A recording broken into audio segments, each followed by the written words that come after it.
Tenga listo el tinto que ya vienen los huevos revueltos con los ingredientes del deterioro institucional en Ecopetrol, la empresa más grande de Colombia. Desde la redacción de La Silla Vacía, soy Tatiana Duque. Es viernes 5 de septiembre.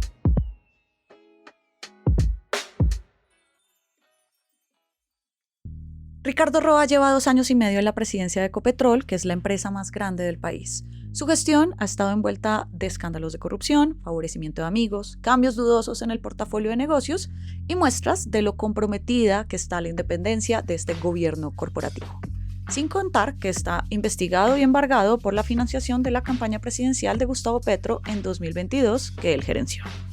La más reciente investigación de La Silla Vacía demuestra que el grupo Ecopetrol tenía un acuerdo para darle un multimillonario negocio de gas a una empresa que estuvo vinculada a un amigo de Ricardo Roa. Hoy hablamos de todos los efectos que tienen estos escándalos en la petrolera estatal que maneja plata pública cercana al 10% del presupuesto del país.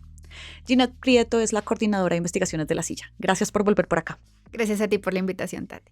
Desde La Silla, tú como coordinadora de las investigaciones le has hecho seguimiento a la situación de Ecopetrol, no solo de lo que pasa con las utilidades, sino de lo que pasa por dentro en la presidencia de Ricardo Roa y en la junta directiva a la que Roa le tiene que responder. ¿Qué tanto control hay de esa junta a los escándalos del presidente Roa? Difícil. A ver, la junta directiva es afín al gobierno Petro. De los 9 miembros que en 2023 eligieron a Roa como presidente, 8 llegaron justo en la presidencia de Gustavo Petro.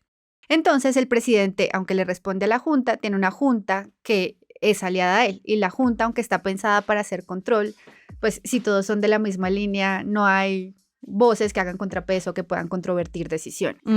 En todo caso, a inicios de 2024, la Junta contrató un informe con Control Risks para evaluar los riesgos de los posibles conflictos de interés de Roa y las investigaciones que él tenía por la campaña y los ruidos que ya habían en torno a su pareja, que se llama Julián Caicedo, quien durante el gobierno Petro tuvo un contrato como funcionario público y al tiempo tenía un contrato como contratista de prestación de servicios con una entidad estatal, lo cual está prohibido. Y la Procuraduría justamente lo llamó hace unos meses a juicio disciplinario por eso, por esa razón. Y ya para ese mismo momento, es decir, 2024, la campaña presidencial que gerenció Roa en 2022 ya estaba siendo investigada por el Consejo Nacional Electoral y ya en estos momentos está la ponencia definitiva que pide la sanción de la campaña y a Roa. Todo esto está a punto de ser definido en la sala plena del Consejo Nacional Electoral. Sí. Más adelante, la Junta contrató otro informe con la firma Covington & Burling para lo mismo, es decir, para mirar cuáles eran los riesgos de tener a Roa en la presidencia. Ese contrato terminó metido en un escándalo porque le hicieron un otro sí de $5 millones. La Junta dijo que eso había pasado sin su autorización y al final echaron para atrás ese otro sí. Pero en todo caso, ese informe se encontró que la SEC, que es la entidad que vigila las empresas que cotizan en bolsa en Estados Unidos como Ecopetrol, podría estar interesada en investigar la compra de Roa de un apartamento en el norte de Bogotá que adquirió a precio de ganga. Y que le quedó divino, todo hay que decirlo. El que estuvo detrás de la transacción de ese apartamento es Juan Guillermo Mancera, es coronel retirado de la policía, es amigo de Ricardo Roa y quien tú esta semana encontraste que tenía acuerdos con el grupo Ecopetrol para darle el multimillonario negocio de regasificación del Caribe, que hace parte de este plan de expansión de negocio de Ecopetrol porque por la crisis de gas pues se necesita importar gas y por el desabastecimiento es que ese servicio está llegando más caro.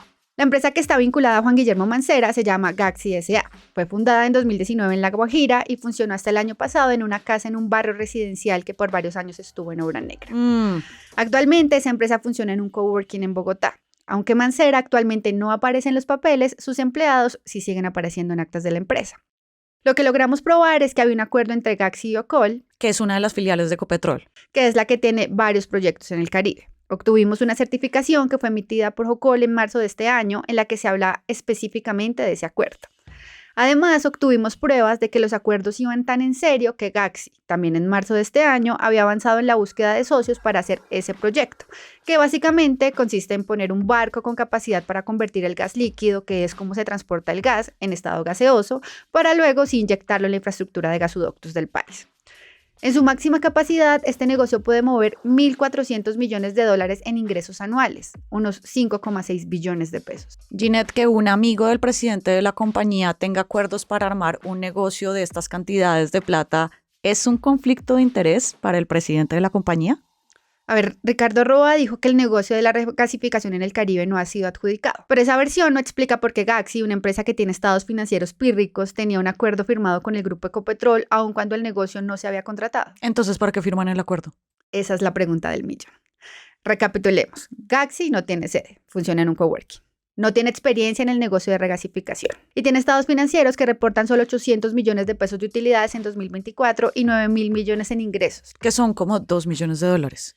Exacto, y aún así apunta a tener un negocio que mueve 600 veces más que sus ingresos anuales. Ah, Y para responder lo del conflicto de interés específicamente, está probado que Mancera y Roa son amigos. Hay videos que prueban que Mancera fue a la fiesta de celebración del nombramiento de Roa en Ecopetrol, que se realizó en el apartamento que Mancera le vendió a Roa. ¿qué consecuencias lees que tiene para la empresa más grande del país este tipo de ruidos alrededor de su presidente? Que no son los únicos. Llevamos 3 años siguiéndole la pista a lo que hace Ricardo Roa, su pareja, y las consecuencias que eso tiene dentro de Ecopetrol. Sí, mira, además de lo que ya está documentado con los resultados de las firmas analistas de riesgo que ha contratado Ecopetrol, están todas las señales de deterioro institucional que ha tenido la empresa más importante para los colombianos en estos 3 años. Como también lo ha reportado Camilo Garzón, que cubre en La Silla temas de transición energética, ha habido un deterioro en la producción, ligado a la directriz del presidente Petro sobre que hay que hacer menos exploración de petróleo y por ende menos explotación, lo que redunda en que Ecopetrol sea menos fuerte en el mercado. Claro. También ha habido menos utilidades. Según el último reporte de la empresa, la utilidad cayó un 46% en el segundo trimestre de este año, comparado con el mismo periodo en 2024. Y encima, muchos de los cambios dentro de las directivas del grupo Ecopetrol han terminado metidos en ruidos, porque han salido personas con mucha experiencia y en algunos casos han entrado otras con menos pergaminos para manejar la magnitud de este negocio. Ahora, hacia futuro sí hay una idea muy clara del gobierno nacional de que Ecopetrol pues se diversifique, y esa es la línea del presidente Petro, y Roa le ha venido haciendo caso. Sí, de hecho ya lo están haciendo y esto tiene que ver justamente con la propuesta del presidente Petro de tener líneas de negocio menos contaminantes. Y por eso Ecopetrol tiene sus ojos puestos, por ejemplo, en readquirir la fertilizadora venezolana Monómeros o en la instalación de centros de datos en Santa Marta en alianza con los árabes a través de Ecopetrol con una empresa llamada Internexa. Pero hay dudas sobre la verdadera rentabilidad de esos negocios e incluso de la viabilidad en el caso de Monómeros. Esta investigación fue posible gracias al apoyo de la Fundación para el Estado de Derecho. Ginette, gracias por pasar por acá. A ti por la invitación, Tati. Y arranca el día con esta movida. La ruptura del gobierno con los partidos Verde, Liberal y la U por esta derrota en la elección de la Corte Constitucional va a traer consecuencias inmediatas para el trámite de proyectos clave en el Senado. Las 2 comisiones donde va a haber más repercusiones van a ser la primera, porque la preside un senador de la U, y la cuarta, donde está la mayoría de ahora exaliados del Partido Liberal. En esas 2 comisiones hay proyectos muy importantes. Por la primera pasa el de paz total y en la cuarta se comienza a debatir el presupuesto de 2026 y la nueva tributaria. Toda la movida de poder siempre está al aire en lasillavacia.com, en las redes, en el en vivo y en nuestro canal de YouTube. Y por acá cada mañana estará servido su desayuno político favorito. Juana Rubio Tovar y Fernando Cruz produjeron este episodio. Yo soy Tatiana Duque y nos escuchamos el lunes. Gracias por llegar hasta acá. Todos los días en este canal de La Silla Vacía vamos a tener información política para ampliar la conversación y el debate. Arrancamos con huevos revueltos con política, siguen las charlas de la redacción, la siguiente movida, documentales y mucho más. Suscríbase, active la campana. Estamos en una campaña para llegar a más seguidores y seguir creando comunidad. Nos vemos pronto.